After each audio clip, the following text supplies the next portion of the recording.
ایک شرابی نوجوان تھا، گنہگار تھا، بدکار تھا، سیاکار تھا، اتنا تھا کہ اس نے ساری زندگی اپنے کریم رب کی ذات کو ایک سجدہ بھی نہیں کیا تھا۔ جب موت کا وقت قریب آیا تو اس نے اپنا سر اپنی ماں کی گود میں رکھا، اپنا سر ماں کی گود میں رکھ کر کہنے لگا، ماں ساری زندگی میں نے گناہوں میں گزاری ہے، ساری زندگی میں نے شراب پیتے ہوئے گزاری ہے، ساری زندگی میں نے اللہ کی نافرمانی کرنے میں گزاری ہے، ساری زندگی میری برباد ہو گئی ہے نادانی کی وجہ سے۔ ماں میرا موت کا وقت قریب ہے، میں مر گیا تو اپنے مرشد کے پاس جانا، سفارش کرانا کہ وہ میرا جنازہ آ کے خود ہی پڑھائے گا۔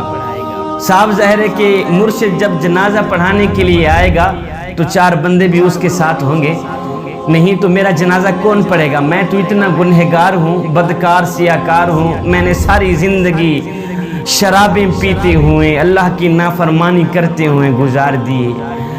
اللہ اکبر۔ ماں اٹھی گئی اپنے مرشد حضرت حسن بصری کے پاس، جا کر کہنے لگی، میرے مرشد میرا بیٹا موت کے قریب ہے۔ تو وہ کہہ رہا ہے